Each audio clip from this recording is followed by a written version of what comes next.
All right, 58 minutes until Peeze takes a massive deuce. Find out where and why on his Instagram account. No, it's not ready yet, so I won't be dropping the deuce tonight. okay. Holding it in. Holding it in until Holding tomorrow. it in until the plumbing is ready. Oh man, those are the best when you gotta go and you gotta go. It'll be a week. Oh man. But it is what it is. Can Peeze hold off for a week without taking a deuce in I general? don't think he can. I go like 5 times a day. All right, welcome to Calling the Audible. It is. It turns out when you change your diet to eat properly, your body gets rid of stuff. Oh yeah. It doesn't like keeping stuff in there. Gets rid of all the Louis Vuittons in our system. That's all about that. All right, so let's talk about the week that was. We have Peeze, Della, Reeze to my right, Moe Khan in the middle, and Eagle in the nest. I always forget he doesn't play the sounder anymore. There we go. I still have it. He cooks it out of him. So a lot going on. We're through 4 weeks. A reminder to the teams out there who've played now for 4 games. Big thank you to those who've respected the rules of our FPF COVID world of games. And anything we need to bring up, Eagle, from the powers to be? Nothing in particular, although in the words of Matthew McConaughey, we do have a few rule breakers. So ideally, no handshakes, please. I know there's been a couple times now where players have been like, yeah, whatever, we're going to do it anyways. Please, no handshakes after the game. I know it's sportsmanship and that stuff, but we're really trying to avoid any unnecessary contact, and this is one of those times. Just fist bump them from afar, wave, good game, and then walk away. It's the first time I played against Stephen Harpersod and not hugged him after a game. It was weird. You know what? We're doing it. We're trying to protect other people around us. Unlike some people, we like to put the lives of others in danger ahead of our own. Yeah, ahead of our own interests. Our human missiles are kids, And anyway, so there's no handshakes. And as for Laval, it's still a status quo. No fans allowed. Only nope, 2 that's per actually been changed. Oh, has it? Yeah, maybe you. Mo was discussing bringing actual fans that create cold air. We're not putting up like Dysons. pictures? No Dysons. So the update on that, just Mo, because again, for some reason you don't read the notes. What's happened is because the grandstands are used for a day camp, we don't have access to the grandstands right now. So what we've done as a compromise is teams are allowed up to 2 spectators on their bench on the field. That's what I was about at to say Laval. right now. That's what I was about to say. Except for 2 fans on the field. Okay, so that's temporary until the day camps are done, which should be soon, in which case then Laval will allow us to bring fans at that point. So right now it's only 2 fans max. Did you ever go to day camp, Mo? I did. I did too. But the funny thing is, Peeze, in Laval, it's like I'm running a club. People were calling me up, bro, can you get so-and-so in? I go, dude, you have 2. They're not on the list, bro. I know. It was literally, I was turning people away. There was one team that brought 6, right? They had 2 in the field itself. Then 4 more came. I go, guys, who are you here for? We're here for a Team X. I go, guys, there's already 2 fans. Why are you here? What do you mean? I go, an email sent to the How do captains. people get fans to show up to games? But the best is they think, they're we good. Come through. I know, but we're not. But even if my team made the finals, Yeah. I could not get a person in my life to care enough to come. You could pay someone, they would have come. Yeah, if I paid a hooker, she probably wouldn't come. I've literally had to negotiate with friends to be like, okay, if I make the finals, will you come? And they're like, oh, okay, fine. And even then, they've been like, I don't really want to come or whatever. What, is it because of the Trek to Brossard? Is that what it is? Yeah, pretty much. No, it's flag football. It is. If that's more the issue. So Monday, it was I was turning away people as if we're at capacity, which we were. I mean, in terms of the bodies allowed. And I felt bad. I'm like, guys, why aren't these captains telling their friends, don't show up? Literally, 4 friends per hour. Then I had another guy come up with his buddy. They try to sneak in through the stands. He got caught. They come downstairs. I go, bro, can you let us in? I go, guys, I can't let you in. You have 2 fans for your team already. So let's be on the lookout for Laval. Again, 2 fans per team, field level, until further notice. All right, let's go into it. We wrapped up the first 4 weeks of the FPF Fall Cup. We're on to the next round, which we'll get to. We'll have on Iggy Magnets in a half an hour's time from now, and then at 8:15 or 15 minutes after that, Alexi Dubois of the losing Kiss My End Zone, who lost to the Fighting Tigers of the Seth Galinas. All right, Peeze, we're through 4 weeks. Mm-hmm. Your overall assessment of what you've heard in terms of the gameplay so far through the first month? Well, so I've had all of my games actually at Notre Dame, and a lot of people have talked about the sight lines and how that is, it's not an easy place to play. The it's meant to go in the opposite direction, right? It's meant to play lengthwise for football. Yeah. So the lighting is set up that way. Right. And then, but we're playing always directly into the light. And then in some places there's trees in front of the lights, which creates shadows at the back of the end zone. It's not the optimal place to play for FPF, but we are adapting. And I could say like the two teams who have played a single game there this past week, they were talking to me about it.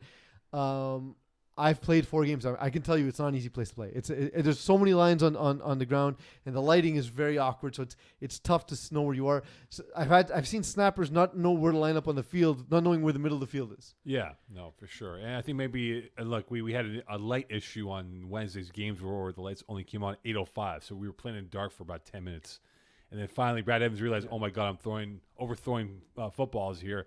Let's slow it down here. And then the referees said, no, we're going to wait till the lights come on and then go on forward. Also something which we used to have rules for, but we're like, wow, it doesn't really matter. It actually makes sense to switch sides potentially at that field, and there's been a lot of talk about. We can't switch sides. I know, but like that's why normally indoors we're like, bah, okay, maybe you get a little bit of light and Papineau, but not a big game changer. When you're outside, it actually is, and we don't have rules for that anymore. So if you have choice, would you go side or would you take ball? This past week we chose the side because I am tired of throwing it to the end zone where there's no light at the back.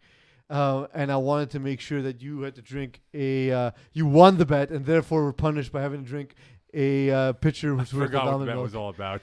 So we bet that Hot Sauce Sports was not going to have 50 points for, and in order to do that, they needed to score 14 points? 14 points. And how many did you get? 18. Very close. Just say it. Yeah. I have to take my hat off to Kevin Kusai. He is the champion of complaining. I've never heard anyone make more excuses for his own team. So that's actually impressive. I'm now, really impressed. Is that island wide with there we go. I still have it. He coaxed it out of him. What happened? Sorry, I accidentally unmuted the Facebook stream. So that's us from 10 minutes ago. Nice. All right, 10 minutes ago. Tune in 10 minutes ago. What happened? Well, look, I saw a bit of the game yesterday with you guys, or Wednesday. It was actually a fun game. It was a good game. It was a close game. I mean, you guys kind of held them in check for a while, and then finally Kusai hulked out, and then they won, right? I think he gave that real rah win for the Gipper speech at halftime. He was complaining about every little thing. It was awesome. It's really impressive. Like, some people are expert athletes, and some people are great at complaining. He's the latter. But that's like, now they move up to the top half of the Tier 2 They're a good division. team. They're a good team, but that 8 right there for the next round, whatever games is being played, that's gonna be tough. No matter what game you have, it is a tough game, and it's flip a coin at that point. But it's like we said at the beginning of the season, Tier 2 is nuts. Like, I don't feel like there's a ton of separation. Okay, so like we know, for example, Half a Stars are a top tier team, right? And they finished exactly there, but like. I mean, is there a huge difference between Mangoose and Bruins? Is there a huge difference between, Pepperoni Boys and Texas Shorthorns? Like, there's not a huge separation between one group of teams and the next. Well, I think Mangoose, and because Gab Wiseman wasn't there for the Bruins, they got rocked by Mangoose on Wednesday in CND. But see, Texas Longhorns or Shorthorns, they played Pepperoni Boys very tough. That was a week 1 or week 2 battle. They've played some teams very well, but then they lost to Le Gros Coq, in a game that they should have won, that we've all thought they would have won. Mm-hmm. And had they won that football game, they would have been in the top half of the pool, and we're talking about maybe a team to watch out for. But now they're in Pool B, or the bottom half pool, whatever you want to call it. And maybe they're the favorites to win that side of the draw. And what happens at that point? Eagle, what happens now in the next round of games here for all these teams? So what happens is, Tier 1 and Co-Ed are slightly different. Tier 2 and Tier 3, we're dividing the divisions into 2 groupings, which we'll talk about kind of in the second half of the show. But essentially, the top 8 teams of Tier 2 and Tier 3 are going to be individually in their own group. So 8 Tier 2, 8 Tier 3. And in the outstanding 9 in Tier 2 and 10 in Tier 3 will end up in essentially the bottom section of their tiers. And you play 4 more games, essentially, to try and get final standings. Tier 1 continues almost like a regular season. So every team is going to play every other team once. And then you get one rematch from the previous round, essentially. And Co-Ed, everyone plays each other a second time, essentially. So for the bottom half of Tier 2 and Tier 3, those pools, what is the end game for them now? Excellent question. So You're the way welcome. this works is, even though we've divided the schedule, Look at you guys just patting each other on the back. Excellent question.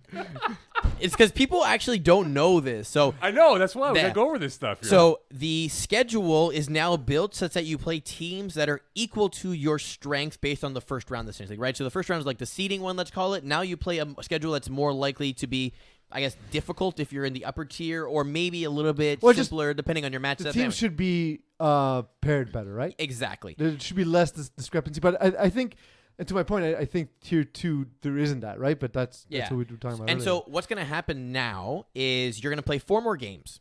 Then at the end of those 4 games, even though it's divided into the first round, second round, your overall results. So after your 8 games, let's say you were 5-3 or 3-5 or whatever it is, that'll give you a final seeding in the tournament. All right. So even though you went 4-0, let's say in the first 4 games, you're going to play harder games now. So maybe you're going to end up being 4-4. Maybe you'll be that 5-3 record. Even though you went 0-4, maybe you're going to kill all the other teams because your schedule is hard and you're going to go 4-4. So we'll put all the teams in order back into a single tier at that point, and then the top 4 teams will play for a cash prize. The middle 4 teams, this is tier 2 and tier 3. Yeah. The middle 4 teams will play for a consolation bowl, and then the next 4 teams will play for another consolation bowl, and everyone else will be eliminated essentially. So my it's question though, Eagle, 12 teams make is in tier 2 you don't have an even amount of teams. You have 17 teams. Yeah. So how is that going to work out when it comes to the next round? Same thing, 8 and 9. So 8 in the So like upper a group, play-in 9 in the game? bottom group. Not a play-in game, no. Because there's only 12 teams that'll make a consolation bowl, essentially. So there are teams that 5 teams will be eliminated at the end of this round. Okay, so I understood that every team was guaranteed a playoff game. They are not guaranteed Okay. a playoff game. Okay, so let's go over this again here. In the next round of games for tier 2 and tier 3, the top 4 will be going on to the Money Bowl. The game. Money Bowl. Right. The next 4 will go for a consolation bowl. Right. The next 4 will go for a consolation bowl. And Okay. everyone else, thanks for playing. So the bottom 4 of whatever tier 2, tier 3. The will bottom 5 of tier 2 not, and the bottom 4 of tier 3. 6 of tier 3. will not be playing for anything. That's correct. Right. So if hypothetically, if Hot Sauce Sports went 4-0 in this next round of games, the highest they can go is what?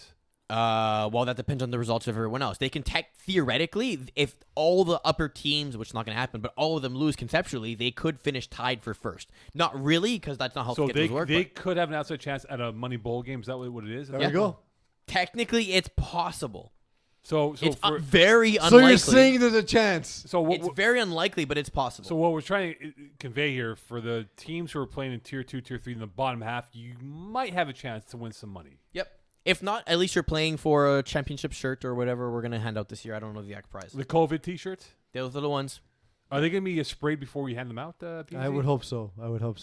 Just drench in sanitizer. I'll spray them with the sanitizer, the tequila sanitizer we've had so far. So look, we have our divisions for tier 2. I think this is going to be a lot of fun to watch some of these games that we'll talk about later on in the show. But do you think that you mentioned in tier A or the top half of tier 2? There are some teams that might be misplaced. Is there Not something- really. I just think there's not a.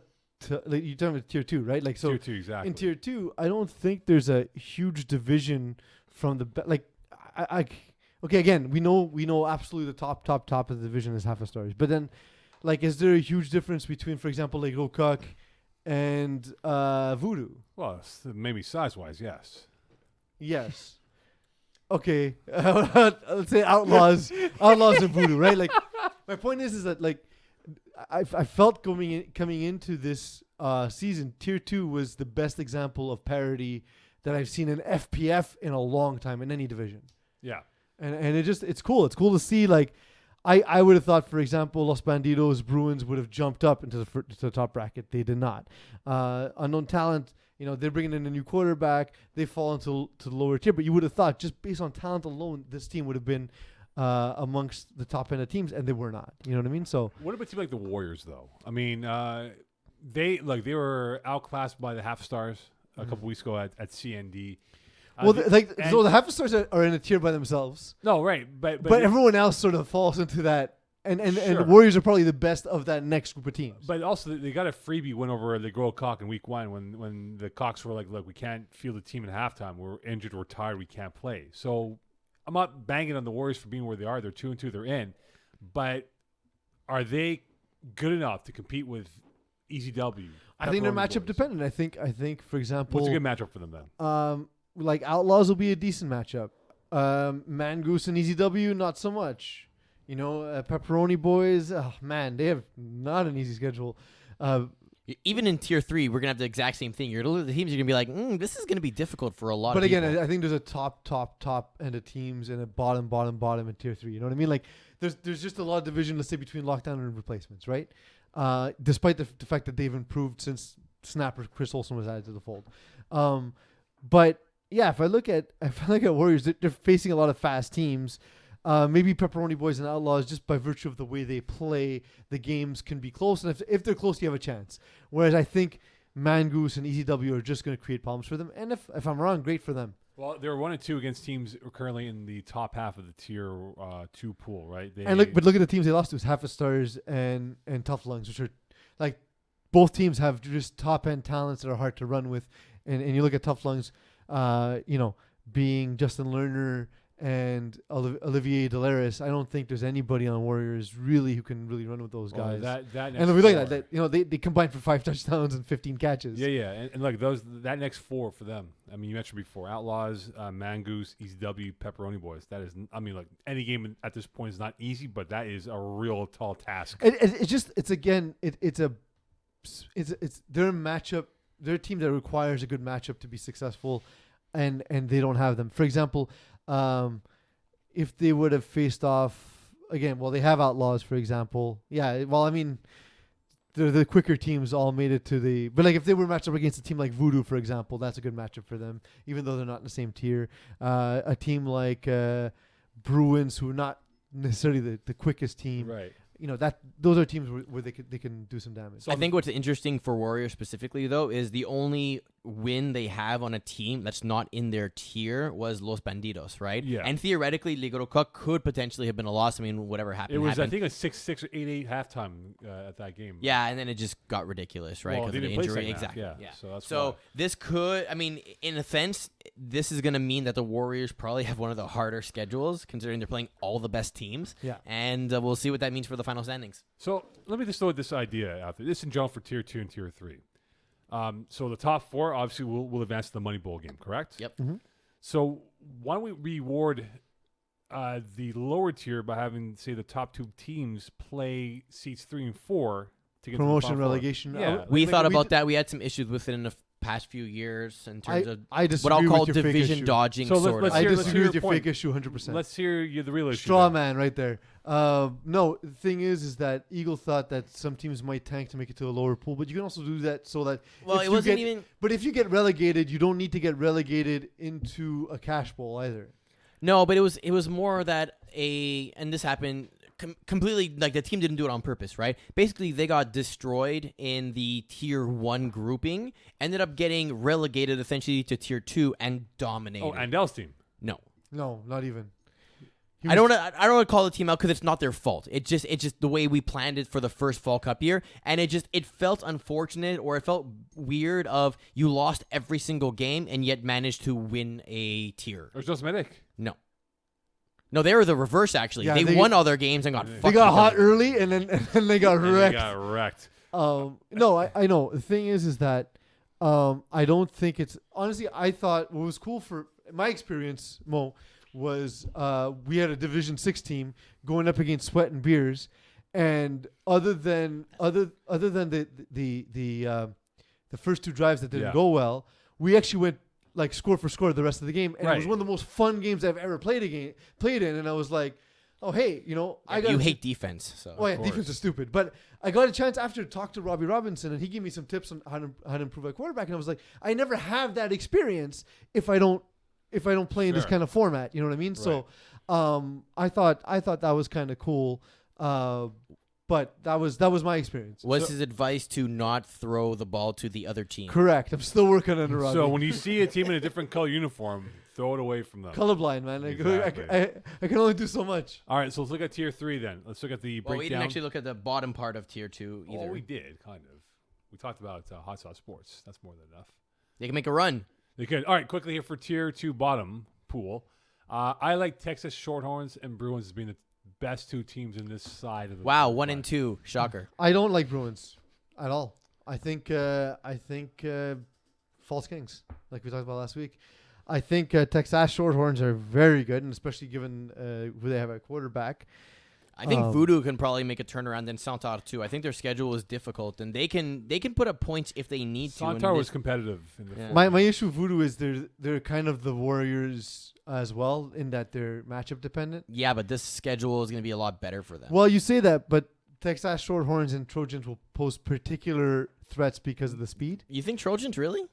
No. Trojans are raw, but they're a good team. Well, I believe they gave Pepperoni Boys a fits and issues at times, but then they pulled away. And even Joe Cano, as we like to say, said, "Man, like I had a terrible game against this team." I remember they played, I think, 2 weeks ago at CND. I love how quarterbacks do that. I had a terrible game. They never credit the defense.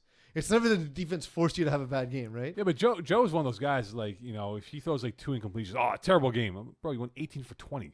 No, terrible game. You know? Very well. Hey, but credit to him. That's probably why he's improved the way he has. Any other teams that catches your attention, Peeze? In the lower the bracket? bottom From pool? tier 2 bottom. Tier 2 bottom pool. I mean, so the thing with Los Bandidos is it's not they don't have their typical quarterback playing. It's been Francis Desrochers has been back. He just didn't play that first game. Jeremy Gauthier was quarterback that first game. With Francis Desrochers back, and given the fact that the team has the complement of Vincent Benjamin, Julien Wilson, and Loic Savoie-Seguin. Although did Savoie-Seguin play a game yet? I haven't. No, yeah, he's played all. Yeah. He's played all the games. He's there primarily on defense, I guess. Yeah. So given the fact that they have all that talent, Felix Prou as well, like it's a team where they're not stock full of like FPF household names, but guys that are emerging, like Felix Prou and Julien Wilson and Vincent Benjamin. Like by now, if you don't know how talented Vincent Benjamin is, you're just not paying attention. Quick thing on my side, unknown talent. They get their first win in this past week. Maybe the team's starting to click, and who knows? Well, they have a new quarterback, right? So they have a guy who never played FPF before, but the guy's got an absolute cannon.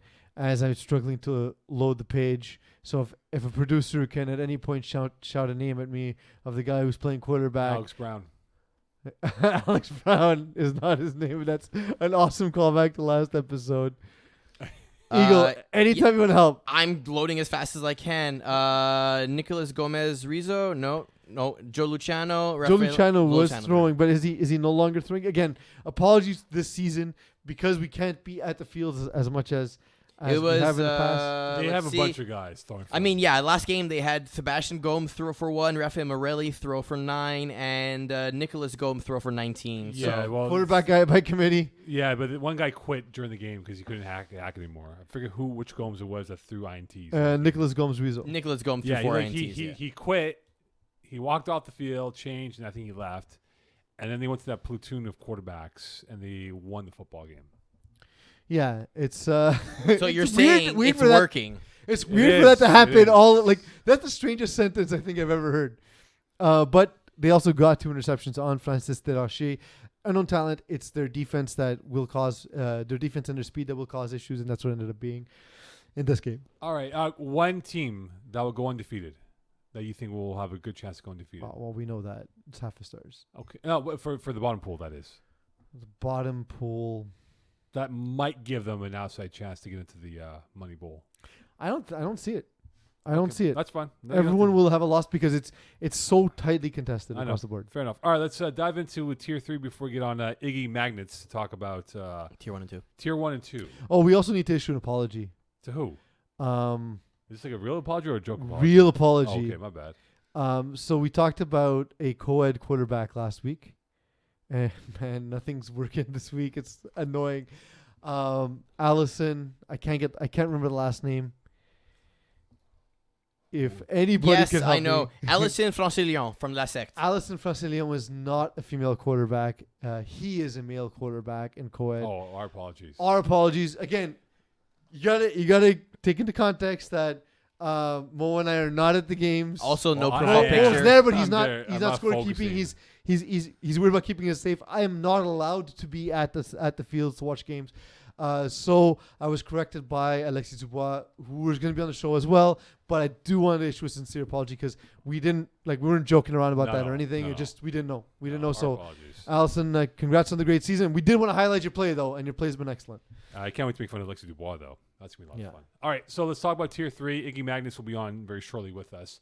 Okay, so we have our breakdown of groups in the top half of Tier 3.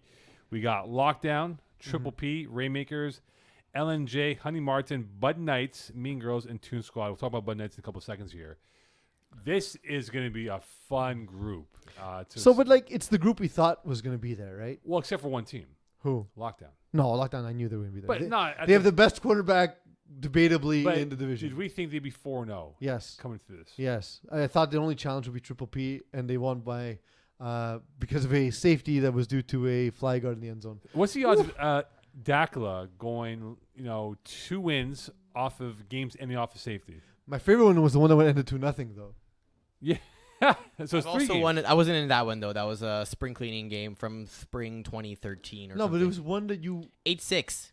Yeah, was against Oh, it James, was against, 8-6. My mistake. James Dandria. Dane Andrews We- team, we yeah, talked exactly. about it on- Spartans on- versus Hot Sauce. Not Hot Sauce. Hot Boys Hotline. Yeah. It's a lot of hot. Hot Boys Hotline. That's a great name, by the way. Yeah, I remember that. So, anyway, this is it one of those things where we have separation of teams for Peeze with Honey Martin, maybe Mean Girls in that equation. Toon Squad, they were really good. Toon Squad's a team that surprised me just because you never know how FPF junior teams will translate once they move up. We had an easy win against Zone 6 Ballers yesterday on Wednesday. So there wasn't really much of a challenge for them when the Zone 6 team was 5 players for most of the game. Yeah. They also did beat Bada Bang. And they had a fairly competitive game in the first week against the Nine Joanie. Yeah. So, I mean, they're probably they might struggle this next half. Do we know who they're playing? Who? Eagle?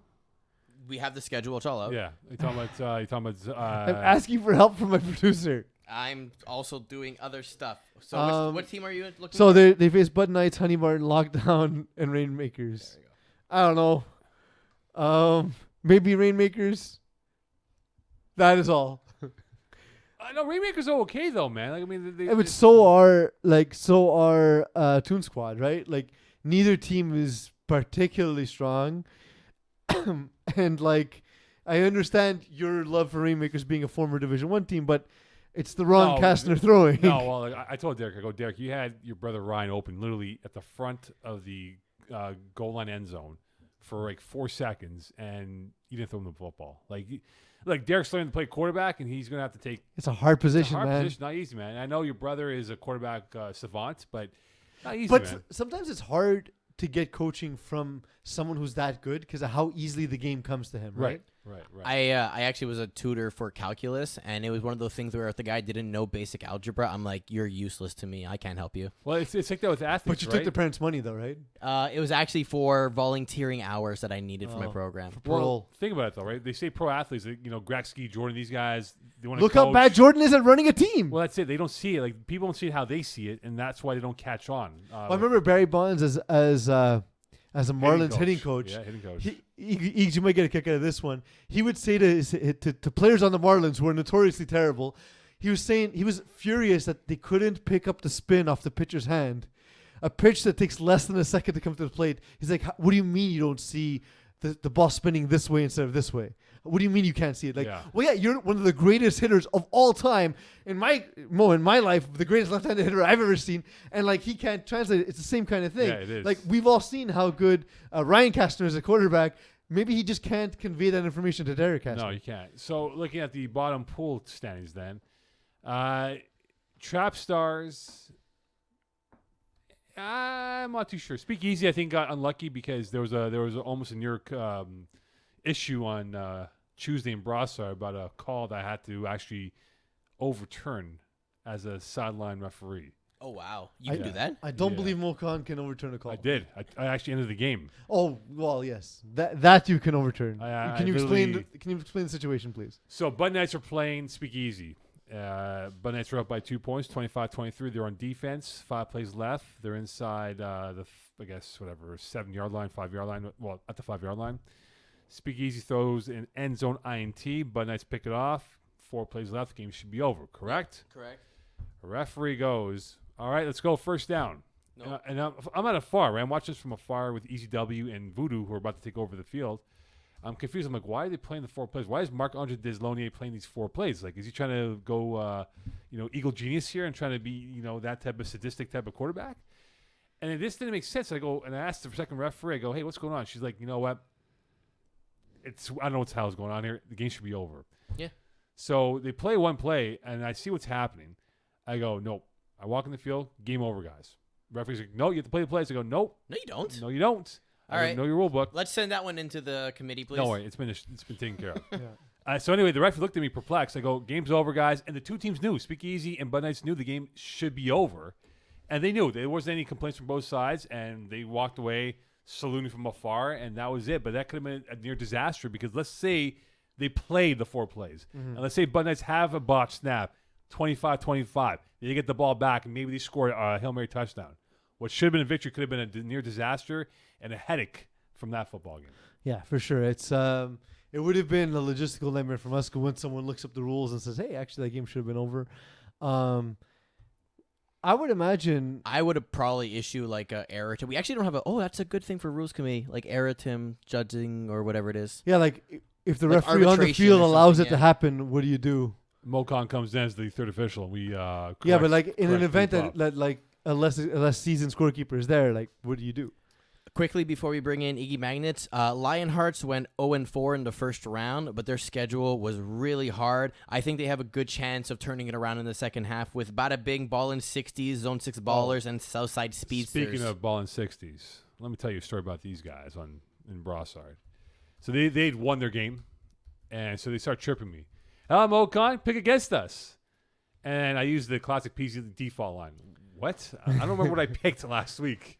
So they even pick against you guys? Like, yeah, you picked against us. And these guys were chirping me. And then they walk away. I go, boy, this is a really good team for Tier 5. Yeah, they are. They are for sure. Yeah, They are for sure. Ball in 60s, Bada Bing. 2 very passionate teams, I guess, in terms of what they do. Lionhearts, they have a team that looks like a bunch of bikers. Okay. Like they look like Viking bikers. Viking bikers. Yes, Viking bikers, man. I'm gonna tell you one thing. But like the teams that I'm What's the thing you're gonna tell me, Mo? They look like Viking bikers. Okay, because you said that, and then you said I'm gonna tell you one thing. They look like Viking bikers. Okay. I Maybe think, a team name change for next season. there you go, the Viking bikers. Speakeasy, I think, should be the favorites in this side of the draw here. They were competitive. Again, that game that almost was a disaster, which would have benefited them, would have probably put them in the top tier. But they are a better team, and I think they will probably go 3-1 in this whole division for the bottom tier. I agree. They're good, and I'm a fan of Trap Stars, as you know, Mo. So we'll see how that shakes out. All right, we are now joined by the magnetic one, Iggy Magnets. Iggy, how you doing, sir? Iggy, please tell me you can hear He's us. playing There. the Marvel. Hey. That is the firest theme song Yeah. in the history of theme songs. That's the X-Men. 90s X-Men cartoon. X-Men cartoon, yeah. Song. Absolutely, Yeah, Iggy. the cartoon. Thank you for Magneto. joining us. I had it waiting here on YouTube here. Well, it didn't play out well. We were confused. Maybe you're at a bowling I was alley. not confused. I was erect. I know you were. You always are. Yeah, man. You gotta be ready. By Ready a at all times. Japanese 90s cartoon. Exactly. I know what turns you on now, Pete. It's not hard, man. When you think of Viagra, you think of Peeze. All right, so Magnets, you've been at the field. Like, you've pretended to, my God, what type of picture is that of Iggy Magnets, man?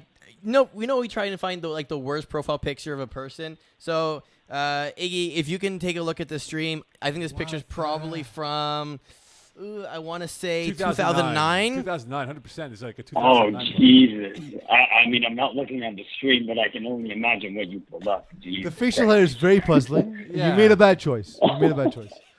Like, this is like Oasis. Oh, I made a lot of bad choices. It's like Oasis over here, man. All right, Iggy Magnets. So Yeah, let's someone's blazed. refocus. Yeah, I think someone is quite smoking the kush, the trees outside of Brossard. Someone's Someone with that bra start on Tuesday night. Yeah, smoking someone should be kush. playing for Triple Peeze. Yeah, exactly. Okay. All right, Iggs, let's talk about Tier 1 and Tier 2. You've been there. You've seen a lot of the games this year for both these divisions. Starting with Tier 1, what has caught your attention from the first 4 weeks? I mean, how could we not talk about KGP coming out 4-0 after their first 4 games? I mean, not really what a lot of us expected. We usually tail up the Braves teams to be up there. There's Johnson, Zick, even Consequence. You look at their lineup, but KGP, that's the number one surprise for me right now.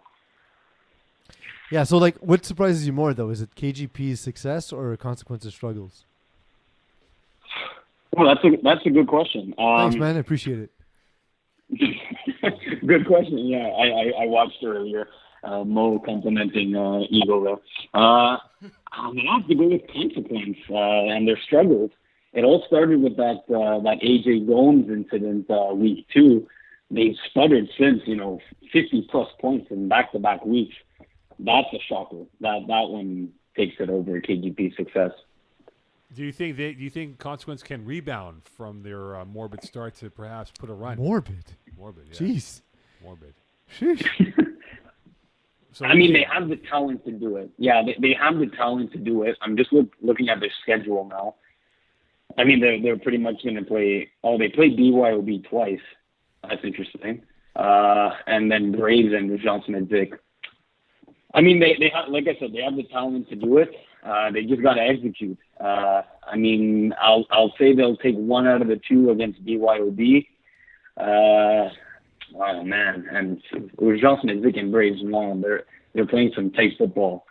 Maybe they don't come out of it. Maybe they come out of it 1-3. So maybe I'm saying no to your question. I've disagreed with Mo many times with regard to Terror Squad. I feel this tournament specifically, they kind of fell between the cracks in that they aren't quite at the level of a Tier 1 team, but they're definitely too strong. They would ruin anybody in Tier 2. What do you think specifically is missing, and why is it not working for them? Well, what was missing? I want to see how many games he's played, because he played in week 4. Looking at it here, he doesn't show up. It's Nicky Farinaccio. Yeah, he's only played the 1 game. That dude is And a he was monster, by the way. insane. Oh, he's insane. He was just leaping over guys for 40-yard bomb touchdowns.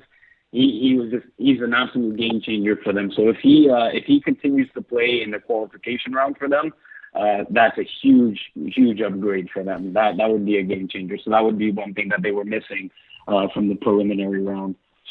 When you look at the top 4 going into the next round, so it's KGP 1, Brave Noir 2, Urgence Medic 3, as Eagle goes to the... Oh, there you go. Urgence Medic 3 and Brave Vert 4. So those are the top 4 right now. Do you think those 4 will be the ones that will advance to the Money Bowl game in about 5 weeks from now? You're asking if all 4 of those will be the in the top same 4. position? Do you think these top 4 will stick as is and they will advance? Or do you see maybe Urgence Medic dropping out? Or Brave Vert dropping So out? basically, Consequences, BYOB, Sweat and Beers, and Terror Squad. Can one of those teams potentially usurp the top 4 now? Well, I mean, as of right now, Consequence would have had the best chance to do it sitting at 2-2. But if I think they're gonna go 1-3, I mean, a 3-5 record probably not going to get you there. So, and I mean, the other thing you kind of have to consider is that Braves game wasn't finished yet. So if the Green Braves actually get the 8 points and get the tie, both teams would be 2-1-1, if I'm not mistaken. Did we settle on So the money line for that- that one?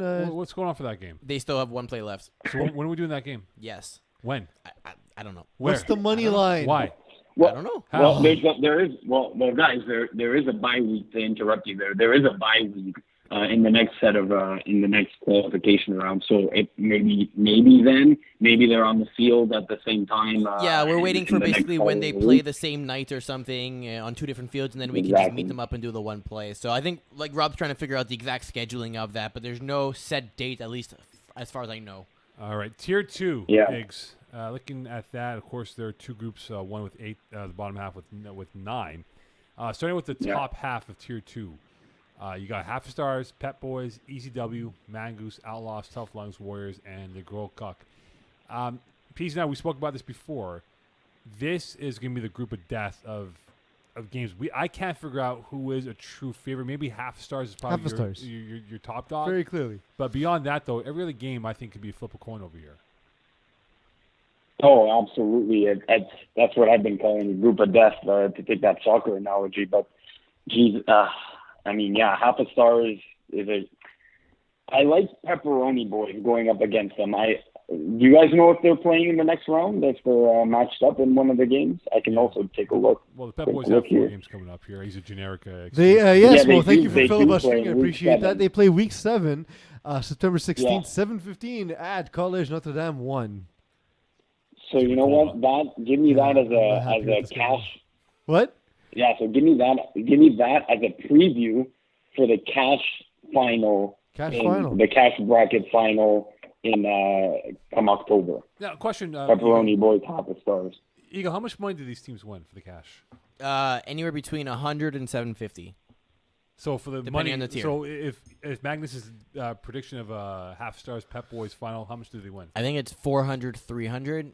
Okay, I gotta check. I believe that's correct. Yeah. That's a pretty sick party, though. If you can win that money, you can have a pretty sick team celebration after.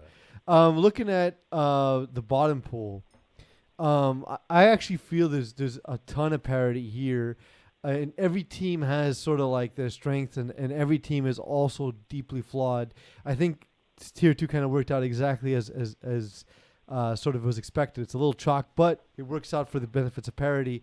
Do you see any teams breaking from that parity in terms of top-end talent? Do I see any of the teams that can what with the parity?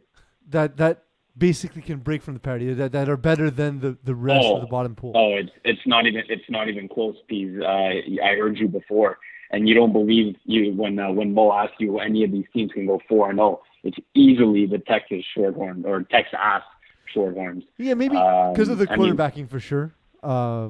It's just they haven't looked particularly impressive. They've been good, but not great. They did score 50 points against the Centaurs, though. That's that's a lot of points. Yeah, I mean they're playing unknown talent. Pardon my swag, Voodoo and you, Hot Sauce Sports. Well, they're gonna lose to Hot Sauce Sports by 50. That's established. By 50, right? Well, my swag might be the game to watch out for. Yeah, exactly. That was the other team I'm going to mention. I hate seeing them go 1-3, but me really talking them up in my articles. But yeah, I just love the makeup of that team. The size, the speed, the defense is there. They just have and the name power to go with it all. That's another good game. They're actually playing a doubleheader now that I'm looking. Texas Shorthorns are. Unfortunately for Pardon My Swag, they're the first game and not the second. So Voodoo might have a bit of a chance to upset Texas Shorthorns in Week 7, being a doubleheader game. So given that we know the strength is their quarterback, what do you if you're matching up against Texas Shorthorns, Iggy, based on what you've seen, what is their weakness? What's their weakness if you're trying to defend them and them on attack? Yeah, on each side of the ball, if you had to pick a weakness, what would it be? Probably, and he's not going to like hearing this probably, but there's two things. Lack of distribution. So I'm probably the only one that's seen so many other games because no one else can. But there's two main guys. You guys, if you're John Booz and Franco Buse, man. Buse. Yeah, John Booz. You just have to look at the statistics. They speak for themselves. But they're kind of. The other guys are great. I've seen them. They can catch balls from Colin. They absolutely can. But if you stop those two, you have a good chance. And then the second thing that I think is a weakness for them, some might call it a strength. They go at an incredibly fast pace. And Mo, I know you love that. So do I. But there's a time for it. Mm-hmm. And when it comes time to chew the clock, they don't do it. They keep that foot on the pedal, which, if you score that 40 bomb, great. But if, a quick 4 and out and you give the other team the ball, I don't necessarily like that. So maybe they need the lack of adjustment in their fast-paced offense. The second receiver is Franco Choco. I was going to let Moe read the name. What the hell name is that? Hold on. Franco Choco. Hold on. Chico, I believe it's Chico Chiopo. And defensively, what's their weakness? You know what? I think that is their weakness in general. It's their defense. It's just game management. You mean you mean the weakest part of the team is their defense? Yes, exactly. So a team like Joe Cook, who can score, put up 44 points against them in their last game. I just as much as I say that their defense is a weakness, I know them as a team, Texas Shorter, I'm speaking about, they can put up the points too. Yeah. Well, to your point, though, they've only got 2 interceptions and they haven't sacked a quarterback yet, right? So, I know that those are just the counting stats, but that is an example after 4 games of how they're not creating extra opportunities for their offense. All right, Iggy's, before we let you go, when's your article coming out onto the website? I've been posting them on Mondays. I'm going to try and get one out probably Sunday this time around. No. Here, I'll give you a word of advice for media. Never post an article Friday, Saturday, Sunday. No one's on the internet on the weekends. Well, Friday morning is safe. Friday morning till 10 o'clock. Yeah. But once it's past 2, forget about it.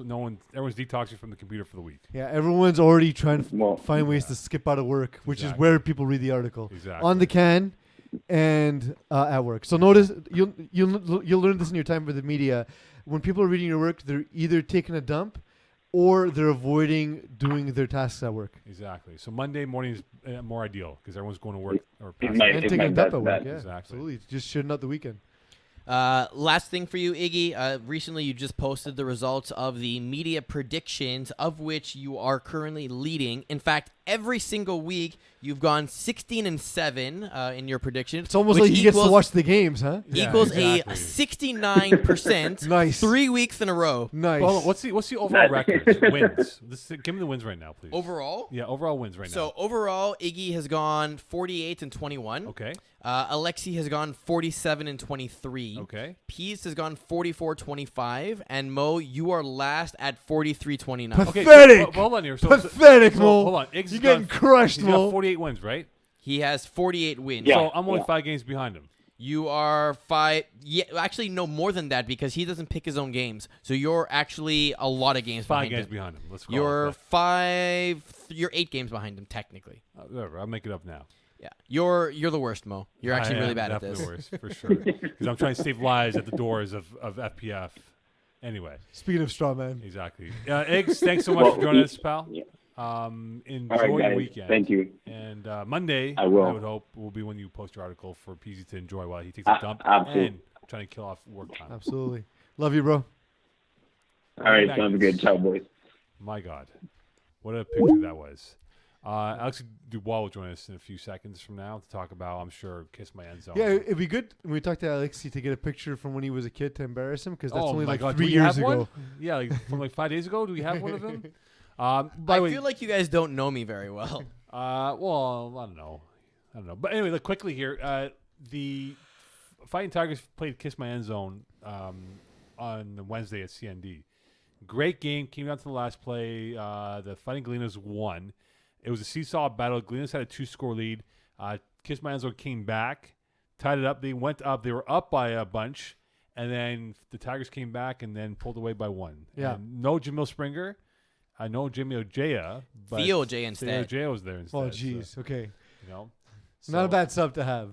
That is quite the drop-off from Jamie to Theo. How about that? As we'll be joined by Alexi There's Dubois. a million people who've played games for Fighting Tigers. Yes. Alexi Dubois, good evening to you, sir. Welcome to Calling the Audible. Hi. How you guys doing? Amazing. Well. How are you? Oh, my God. What type of picture is that of him, man? What's he doing? Is he like constipated right now? Ice fishing? I believe this is a cabane à sucre from a few months ago. He's constipated right now. Well, no, it can't be a few months ago because they were all closed. So, Alexi, Yeah, do you sure. remember Hey, going to a what's wrong? cabane à sucre wearing like an orange sweater and making a really stupid face? Like constipated face reaction. I don't believe so, but I'm wearing an orange sweater right now.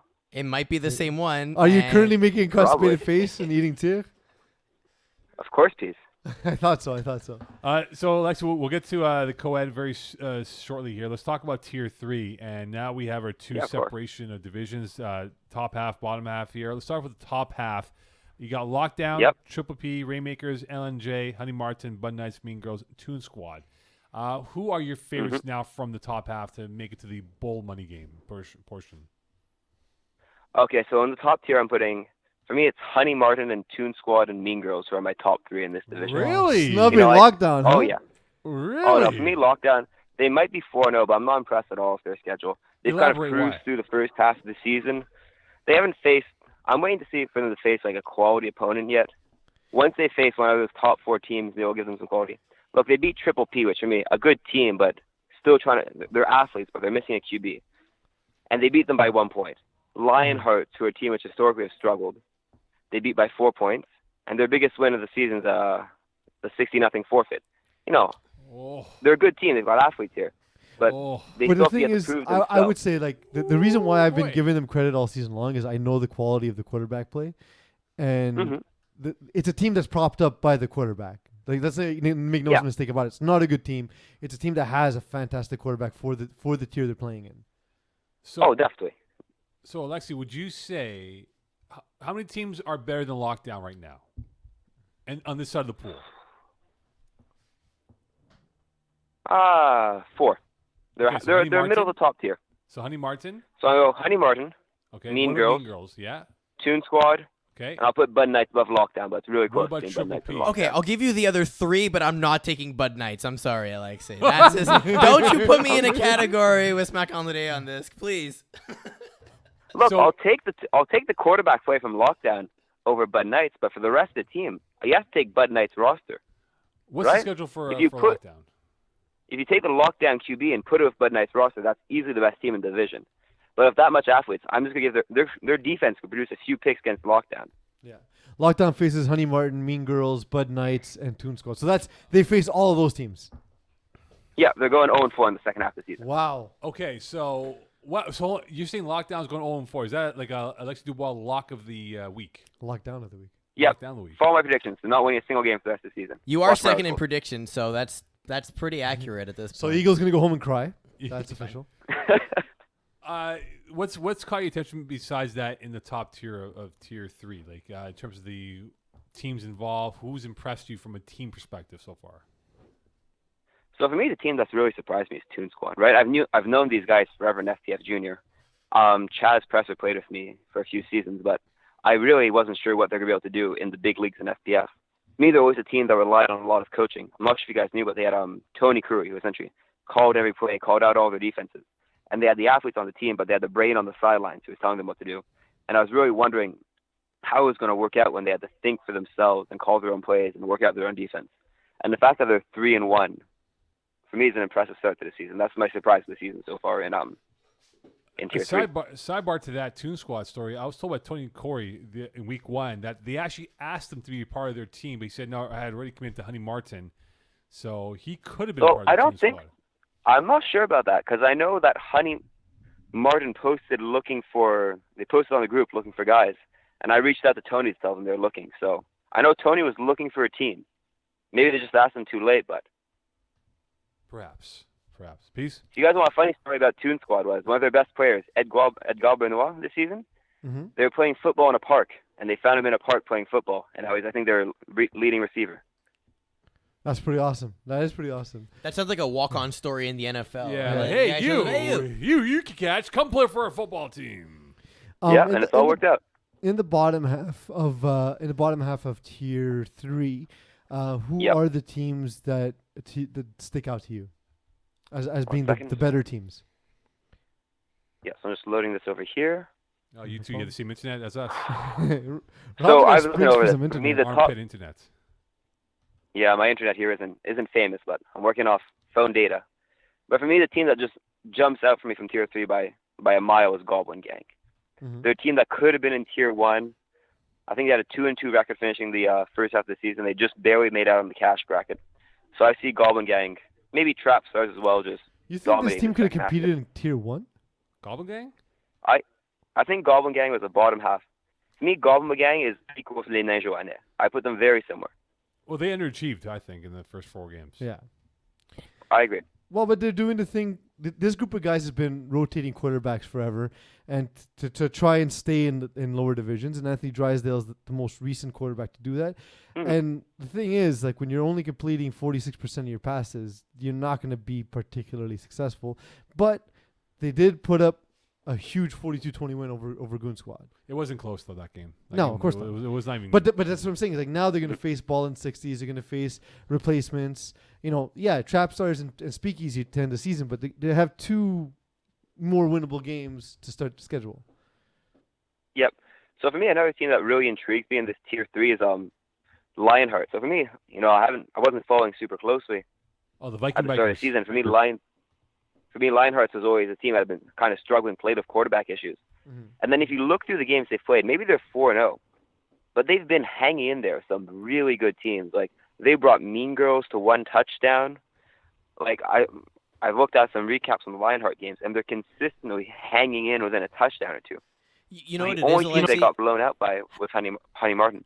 Having played them, the reason is they play a slow tempo game where you don't have a lot of possession. So it doesn't basically, as long as you score, you're taking 10 minutes off the clock. So you get 2 possessions first half, 2 possessions second half, and you make it close. That's really how they're winning. When you play against a high intensity team that's going to score all the time and they get stopped, that's when the game gets out of hand because they're not catching up. But honestly, are there any high intensity teams left in this bottom half of tier 3? Absolutely there is. This is a team that could easily go from 0-4 to 4-4 in the second half of the season. Well, Bond 60s think they're a high intense team here. I mean, they came at me, tripped at me Yep. for their win. But is there a team that is a dark horse that could perhaps run the table and go 4-0 in the next round? It's Lionhearts for me. But It's really Lionhearts. Beyond Lionhearts, though, anyone else? So replacements is another team we're hesitant with, right? They've got that experience. They're starting to form an experienced core of guys.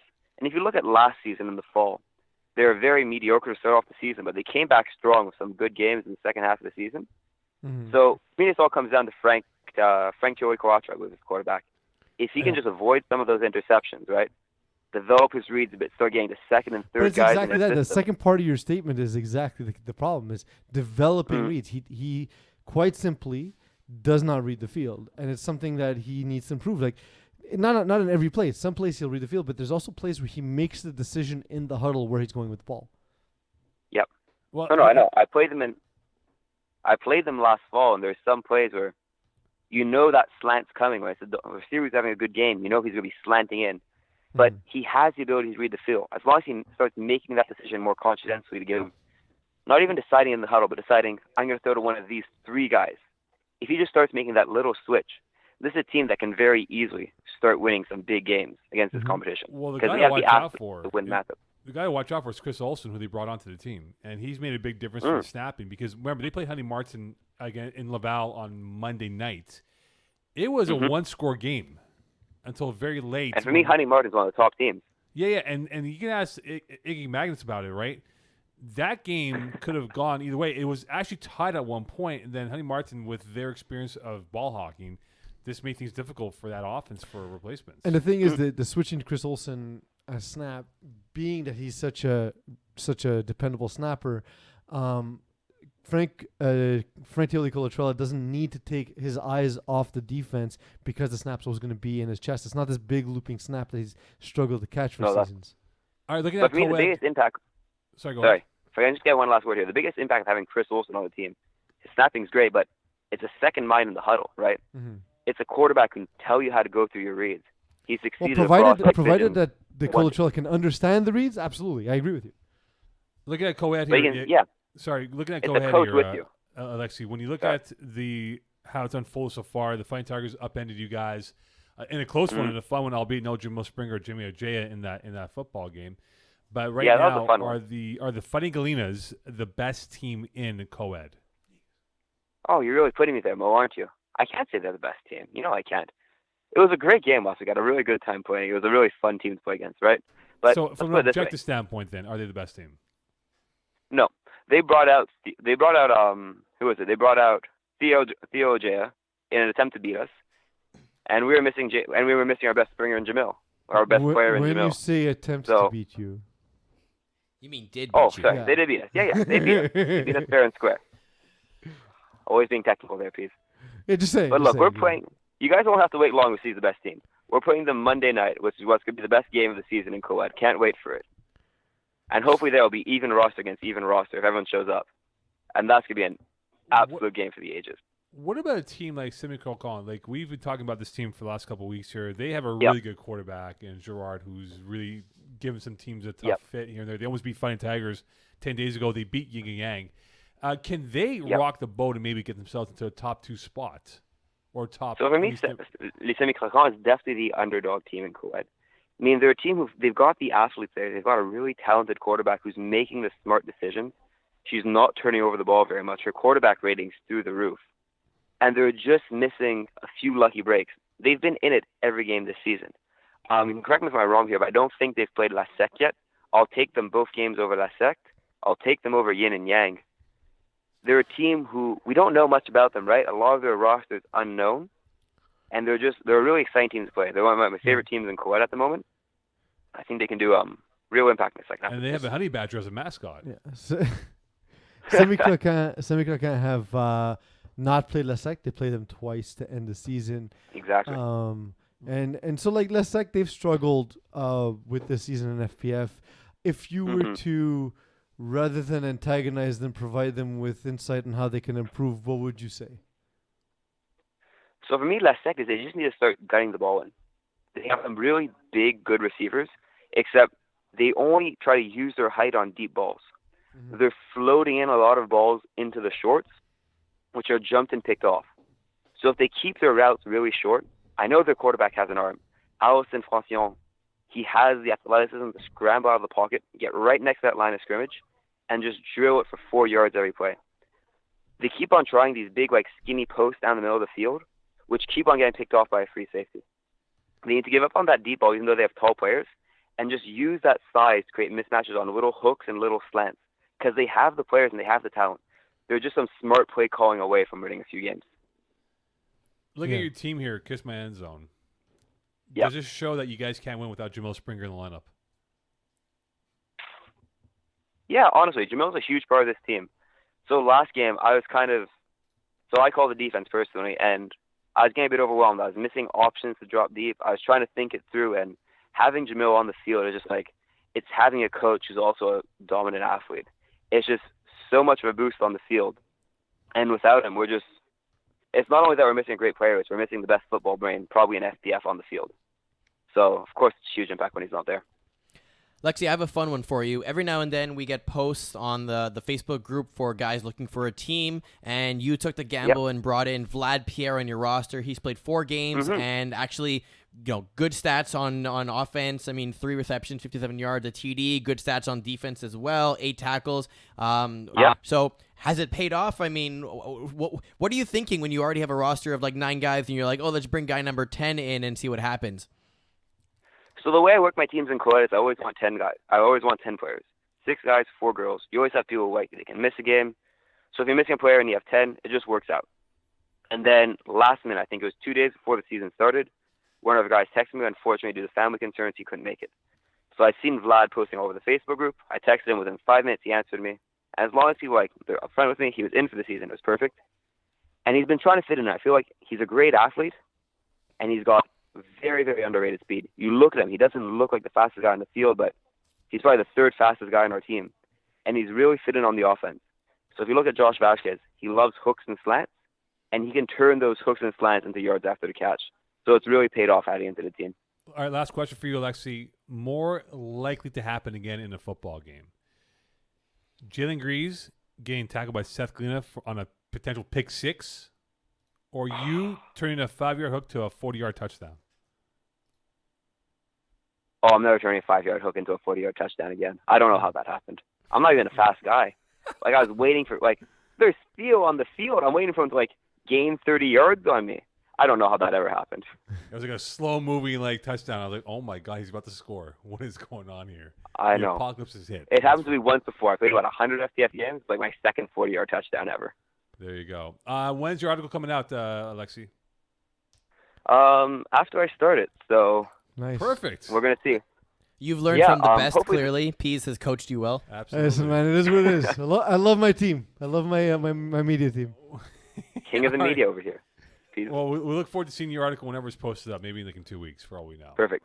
All right, Alexi. Oh, yeah, thanks so maybe much. 3. Give it a month. A month, Perfect. Alexi, thanks so much for joining us today, and we'll speak to you soon.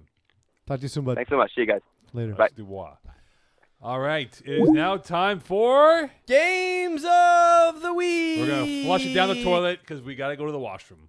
Huh? Okay, I guess. Tier 1, Brav Vad versus Sweat and Beers. Team Braves. green. Well, they're both green, so give me Braves. Let's make that clear. Someone's got to wear white. Bring white. Someone. Yeah, it's sweat and beers. You have to wear white. Or any other color other than green. Yeah. I'll Brav Noir versus Terror Squad. Brav Noir. Yeah, Brave Noir. It's not a trap game talking about how Terror Squad's so improved. The whole thing. Whoa, No. we're waiting. We're waiting. No. You want to add to that terrible record? No. Next game, Oh my God. BYOB Consequence. Consequence they write the ship. Yeah, in this game. I agree. Urgence Medic and KGP. Again? Why? Because there's some games you play every team once and you get one additional game against someone. Now, that game was funky because Urgence Medic could have won in the end, and they just couldn't score in the last touchdown. I'm going to go KGP to win this game. I'm actually going to say UM wins this week just because of how closely matched it is. I can't believe they'll lose 2 games back to back. All right. Dylan Garber, Receiver of the Year, coming up. Unknown Talent versus Tex Ass Shorthorns. Tex ass. Give me Tex Ass. Outlaws Warriors. Oh, I'm going Outlaws. in this one. Outlaws, but Outlaws. man, that's good. That's a good game. That's a good game. Here's another good game. Half a Stars, Easy W. That's going to be fun. First Half one a for 40. stars because EZW don't play defense. Yeah, half stars for me, please. Les Gros Coq versus Pepperoni Boys. Pep Boys. Yeah, give me some peps. Trojans, Pardon My Swag. I'm going to go PMS on this I'm gonna one. go Trojans. PMS played. Actually, no. I'll go for my swag. They I'll go for my played swag. the Team's Tough the doubleheader on Wednesday. Tough Lungs, Mangoose. This is going to be a fun game. Mangoose. Mangoose, I agree. Voodoo Bruins. Bruins. Bruins, And Les Centaures, Los Bandidos. Santar. Santar. All right. Tier 3, Triple P versus Rainmakers. I think Triple P is going to do it.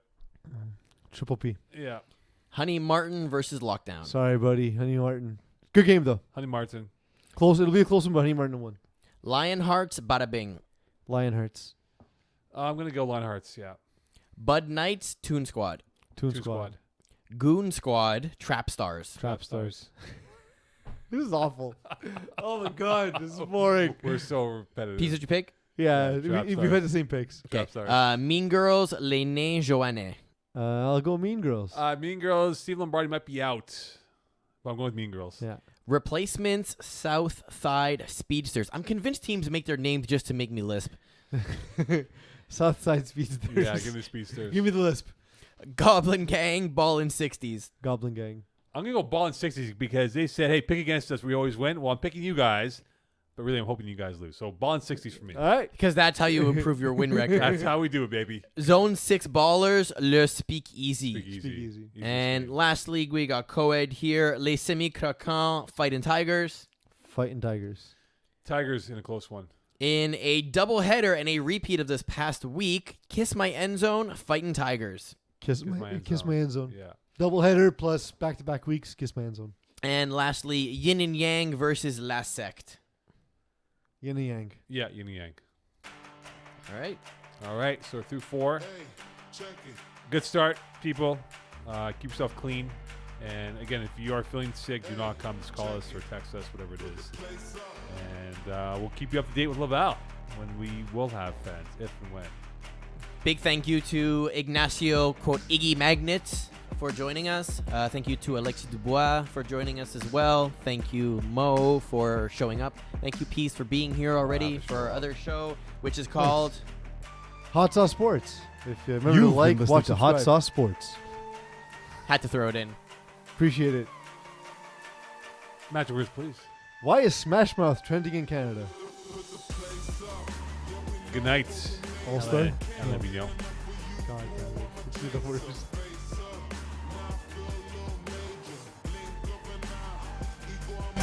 Good.